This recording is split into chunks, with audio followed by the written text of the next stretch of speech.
What you're about to watch is a special private training session for people who bought a copy of my book, Built to Serve.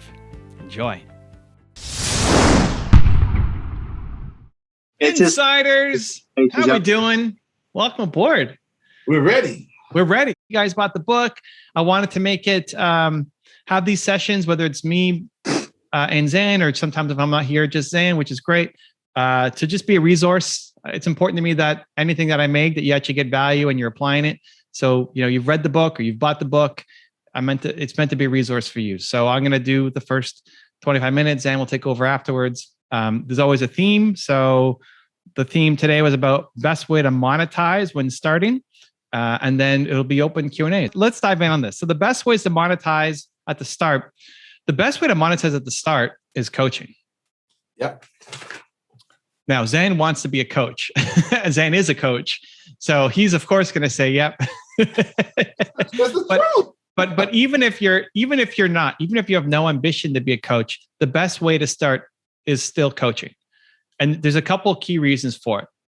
And I'm pretty sure you talk about it in Built to Serve, but if not, we'll dive in deeper here. And this is why I love having these little sessions. Oh, the chat's going. Hello, everyone. Hello, everyone. Hello. I love it. So coaching is important for a couple of reasons. One, it starts making you money. Coaching is a faster way to make money. Like compared to writing a book or making a course or anything else, you could start making money much quicker. And that's great. You know, like the faster you can start making money in your business, the easier it is to keep that momentum going. Momentum is our theme for the month in Mover Makers. But that's what's missing for a lot of people. It's just momentum.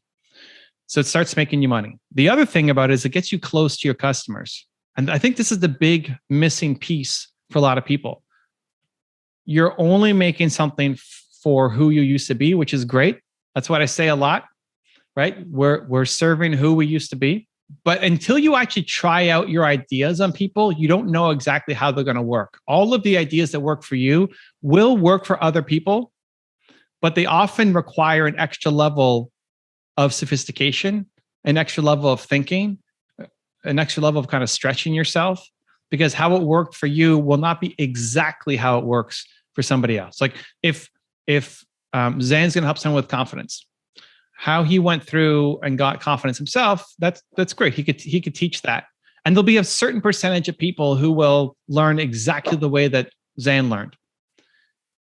But the ultimate goal should be to reach as many people as possible who need help with their confidence, which is the world. If you're talking about confidence, right? It's everybody needs more confidence. And so it's about taking the message that you've got and the strategies that work for you and tweaking them and adjusting them. That's why Zan has so many different templates and models, right? He's got a framework for everything because it's not only about him, it's about being able to get the message out to everybody else. He's got binders of templates. And so that's where coaching really helps. And so the example I share is in my first book, Your One Word, the whole concept is figure out your one word. That becomes your who, right? In Built to Serve, your who is your single most important core value. I came up with the idea for having one word that represents who you are. And then I started testing it on different people. I started trying it out to ask them those questions, right? And even the 5 essential questions that are in Built to Serve came because I asked 1,000 questions to people. And those are the 5 questions that consistently gave the best result. So even though the goal was to have a book, I started coaching. One guy that I connected with, I walked him through the process and he couldn't get it. All the questions, he couldn't get it. It just wasn't working. And so in frustration, I said, okay, we can't figure out what you stand for. How about we figure out what you stand against? And I flipped all the questions negative. Like, who do you hate? Who do you never want to be around again? Who's like the worst person in your life? And for him, it was so easy to go there. And in Your One Word, my first book, that became, I coined that your anti-word. And when you figure out your anti-word, it's easy to figure out your one word. When you figure out what you stand against, you can figure out what you're all about. But that only came because of the conversation with him. I don't think that way. I don't think negative first. I think positive first. And I think most of you would think positive first as well. But I want the content I make to change the world. And so I have to be able to reach more people than the only ones who think exactly like me. And so in the coaching, I ended up creating a better product that can reach more people. So if you want to be a speaker, if you want to be a course creator, if you want to be an author, you need to, I think, start with coaching. Not just because it pays you money faster, but because it makes you better at the thing. If you want to speak, what are you doing? If you're speaking on stage in front of 1,000 people, you're just group coaching. So that's all it is. You're talking to 1,000 individual people and group coaching at once. So how do you get great at being a group coach, AKA speaker? By being an individual coach. It's like you know the typical problems that people go through. So it gets you paid faster, and it also makes you better in whatever product or service you're making. For the product creators out there, a lot of times when you're creating a curriculum, you're creating a course, half of it is not going to be used by people. Half of it's not going to be used by people. And there's going to be modules that you missed that you should have put in, but you won't know until you actually start field testing the ideas. So Your One Word, my first book, was originally twice as long. It was twice as long, and I cut an entire book out of it. It was 140,000 words, and we cut it down to 70,000 or something, based off of what people were interacting with. So coaching, the most important part of coaching is it gets you closer to the customer to know what they actually are going through, and you get to field test your ideas, because that's your job as a thought leader, is to move people to some kind of action. So when you actually field test the idea and you see the resistance, and then how you handle the resistance makes you a better product creator, speaker, author, etc. Because a book, a course, a speech, you don't get the feedback.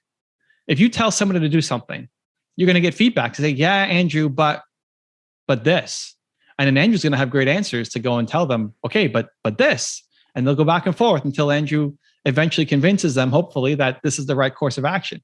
Fingers crossed. Hopefully. When you're doing a book or creating a product or speaking from stage, there's no discourse, there's no back and forth, there's no feedback to know how the ideas are landing.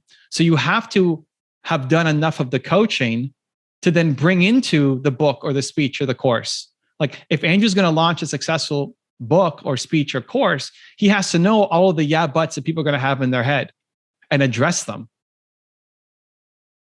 And you get that by doing the coaching. So that's why I'm a fan, even if you never want to be a coach afterwards, because you don't like trading your time for money or whatever other reason can come up. I think you start with coaching and then move to everything else. So that's my hot take on the best ways to monetize at the start. And thank you, Salima, for the question. Now we turn it over to you guys. So for most of you've been here before, so you know how it works. But anybody new, just raise your hand, turn on your mic, and give me your question. I'll answer it. What do we got? Ray, did you have your hand up, or are you just demonstrating? Yes, sir. I'm new, so this is my first Zoom call with you guys. So thanks for having me on, Evan. Pretty much been following you maybe a little under a year now. Pretty much got the book and everything, so fairly new. So I guess the question would be, I know you started your first business, and kind of like you learned from your mistakes from your business and be able to, I guess, tweak it and know that model of success was your go-to thing. Now, for somebody who haven't figured it out how to go to the next level, because I think you talked a little bit about imposter syndrome, where people are coaching or giving people being the guru of something that they never really been through. So how can you still coach or help those people when you never even been in that path?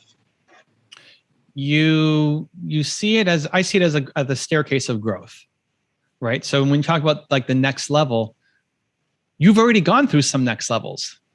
You may not be where you want to be, right? You may not see like whoever is in your head. If you're looking at me, you're looking at Oprah or whoever, you're like, oh, well, that's what success looks like.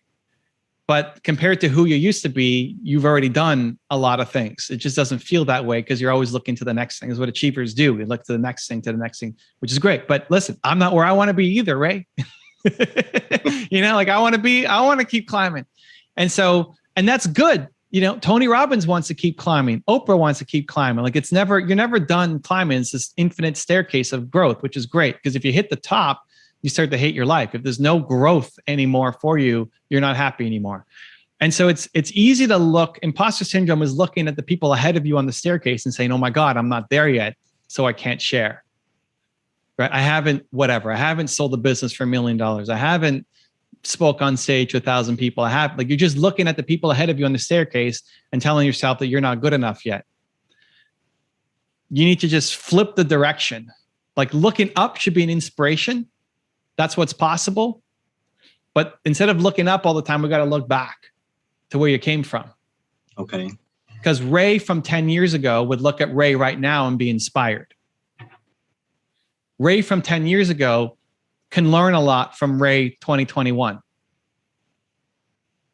Like if you're going to sit down with Ray from 2011, I had to look at what year it was. Could you give Ray from 2011 some solid advice? Oh yeah, definitely. Well, but that's the confidence. Like all of a sudden now you have confidence that you can do it. There's tons of people who are Ray 2011. Okay. Millions. Like that's most of the world are stuck. So we're looking so far forward at who we're not, as opposed to who we've become that we can help. So if the infinite staircase of growth, wherever your hero is, like if Oprah's at step 1,000,000 and you're at step 400, that's a giant gap that maybe never closes. Like maybe you never catch up. That's okay, but you're still at step 400. Most people are stuck at step 1 or 2. So the answer to the question is you can't help somebody get to step 600 if you're at step 400. You haven't done it. So they can maybe be inspired by your journey and what you're doing, but you can't tell them what to do because you're not there. And I don't want to encourage people to start talking about things that you're not comfortable or familiar with. But there's so many people who are trying to figure out how to get to step 400. And that's who you help. And every time you take another step up, you can reach back and bring more people up to where you're at. Okay, makes sense. Let's make a lot of sense. Thank you so much, Evan. Yeah, and I remind myself of that. Everybody needs to remind themselves of that. The confidence, which when I asked you the question, like, could you help Ray from 2011? Like, oh yeah, most definitely. That's the confidence you need to come to the content with. To say, of course I can help. But it's because we're comparing ourselves to the people way ahead of us that you feel, oh my God, I can't help them as much as this person can. But when you're thinking back to Ray 2011, when you're going to press record, when you're going to write your book, when you're going to sit down and coach, that's the mindset that you need to bring because it's true. And when you show up with that confidence, it's going to be a much better product that will have the impact. Or if you're showing up feeling like, oh my gosh, I'm not good enough. Who am I? I've got imposter syndrome. When you press record, that video is going to suck. Even though you've got the heart and you've got the knowledge, right? We're not asking you to do anything that you're not skilled at. You've done it. You've gotten to where you're at. And lots of people want to learn how to get to where you're at. Okay. And last question for you, because you even touched on the point about even confidence, like even stuff you already know, but it's hard for you to articulate or give it out or express it the way you want to. What is that? Is that something within myself that I'm holding myself back? That's practice. Okay. Like the more you get it out there, you know you're capable of more. You know it can come out right. Especially this is a troubling part for a lot of thought leaders, experts. Like you know that you could say it, but you don't know how to say it quite yet. And so then when you watch it back, it looks really bad. And so the answer isn't quit. The answer is just keep refining it. So today in Movement Makers, I shared 2 new concepts that I've never shared before. 2 new ideas.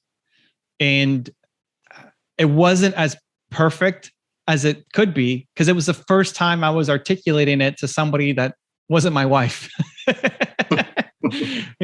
And Nina's of course going to be all, supportive and not really have a ton of questions for me. And so now when I'm going to field test it on people who are burgeoning thought leaders, I don't know what the reaction is going to be. Will it make sense? Will it not make sense?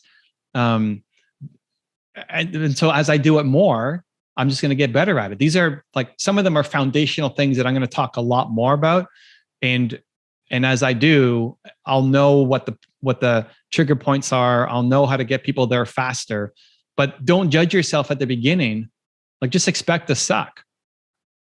It doesn't mean that the information sucks. It's just your presentation well, because you don't know what you're doing yet. And that's fine. So as you practice, you're going to suck a little bit less each time. So hopefully my Movement Makers presentation didn't suck too much. But it's going to get a lot better. Like, the next time I explain, I went through trap titans and twins, right? The next time I talk about trap titans and twins is going to be a lot better. So don't judge yourself too harshly on it. Like, it's great to look at it with a critical eye to say, okay, I can be better, but not so critical that it prevents you from making content. Lady Lexi says it totally made sense. Cool. But it also took, like, here's a downside. So in my initial thought process for making Movement Makers, right? This is good learnings. There's always 3 big ideas. In my head, the 3 ideas that I had, it shouldn't have been the whole time, right? I usually talk for 45 minutes and then we do breakout rooms. In my head, that was like half an hour. It should have been 10 minutes on each thing.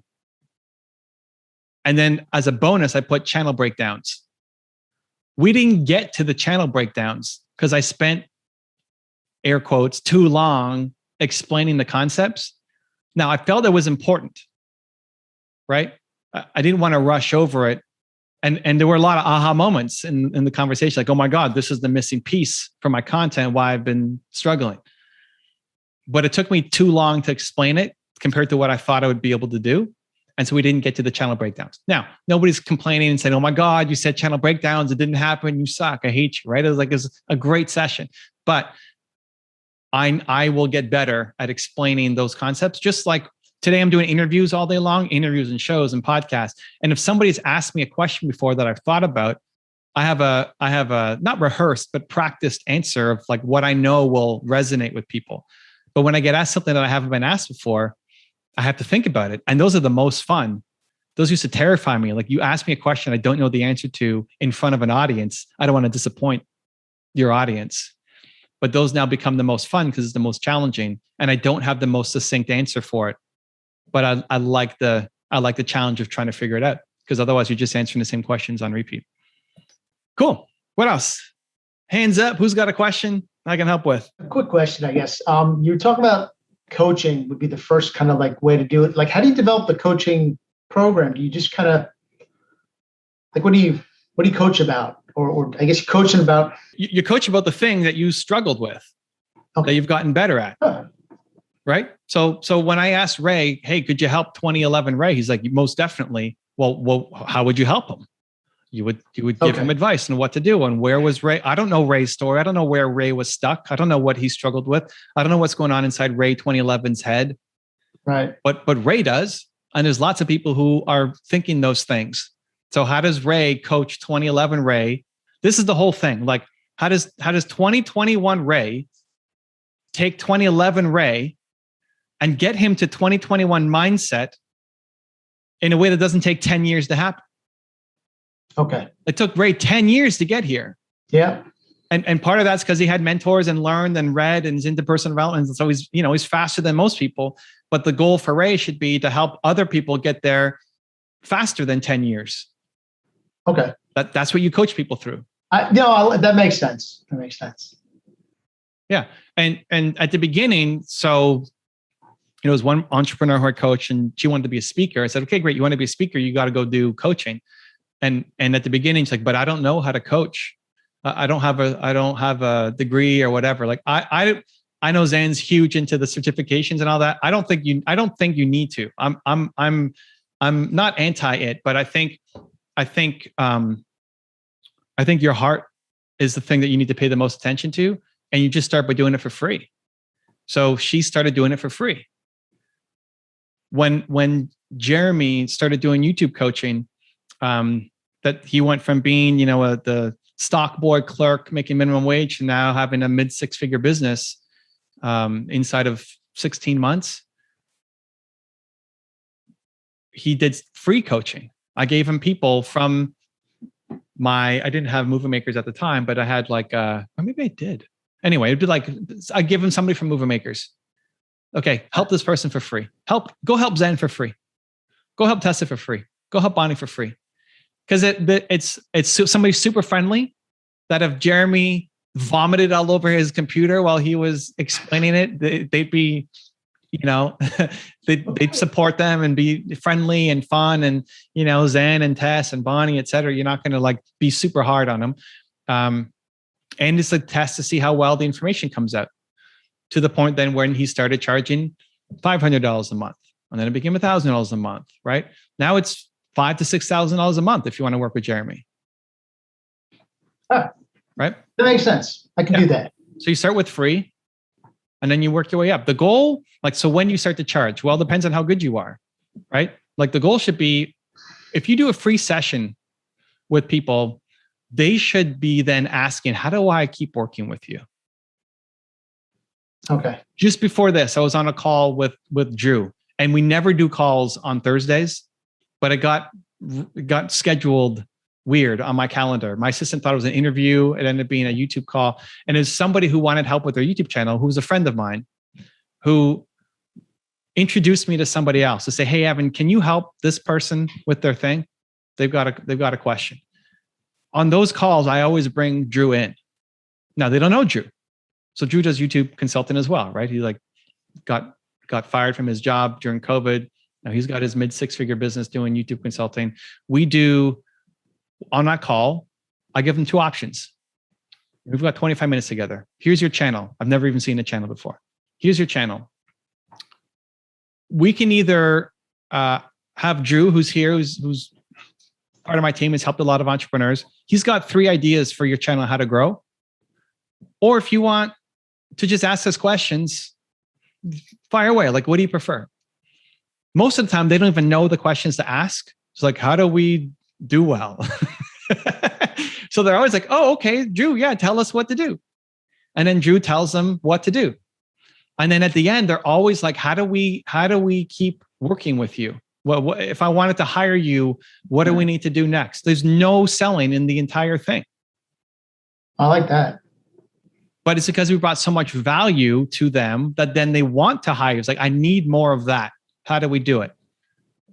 And I'll position it often like, hey, I'm happy to hop on a call and just to give you strategy for free. Like, there's no charge. Hopping on a call to help because a friend introduced us. Great. But if you need somebody to actually go and do the work, Drew's the guy to do the work, because the channel today had 350 videos that need to be fixed. I'm not going in and fixing your 350 videos. There's no way I'm doing that. And you're probably not doing it either. Right. Right. So if you need them fixed, you talk to Drew. But so that's the process. Like it's a great model, but you have to be so good on the free that then they want to work with you again. And so to Ray's point about worrying about the words that come out and how it's packaged, it's not going to be perfect at the beginning. There's going to be a lot of stumbling around trying to figure it out.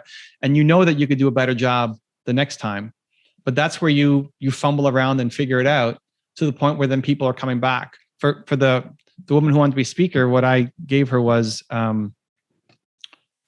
free, and she did 50 or 70 free sessions before she charged.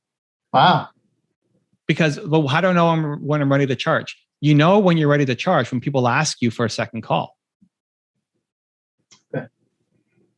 Right? And people weren't asking her at the beginning. It wasn't a negative experience, but it wasn't so good. That's like, how do I want more of this? How do I get more of this? Right? And you do that by being really good. So how long does it take? Well, somebody who's better can get there faster, right? And like, how good are you at the thing? Right? Zan doesn't need to do 75 free sessions before he can start to charge. Right? Because he's better. He has more practice. He has more experience. You might. Right. But I don't know. Yeah. You don't know until you start doing it. Maybe you've got a real knack for it. But I think like the heart and the care and the willingness to do the scary thing because you want to see that person win. Like by talking to you, they feel more confident in their ability to go off and do the thing, like whatever you're teaching them how to do. Zan, if I'm on a call with Zan and I'm being coached, I better feel more confident by the end of it. Not just about Zan making me feel good or like we're dancing or he's putting music on or whatever, right? Like Zan's not going to give a negative experience. Nobody's ever said, I hate Zan. He doesn't represent the brand well. What a terrible human. Like it's never happened, right? But the goal needs to be, I need to feel more confident in myself by the end of every session with him. If I don't, then I'm not going to hire him back to be a coach because I don't want to hire somebody just to be my friend and hang out with. I need to get a result. And the result for Zan is to feel more confident. So he's going to give me tools and techniques and strategies, but I also better feel it in that session with him because then I want to go back and do it again. And the goal isn't to create some dependency where like, oh my gosh, I only feel confident when I'm with Zan. But it's to start to give them the tools and the environment so they can start to get those results. Most people are just good enough, right? Like you'll just be good. They'll say, yeah, that was good. That was good. But it's not, how do I hire you to help me get this next step? So that's where you need to put in more reps and practice. Yeah, just keep doing it. Keep doing it. The free ones is the way to do it. You talk to 5 people, you'll already be better at the end of your 5th person than the first. I got 4 kids, so I'll try it out on them.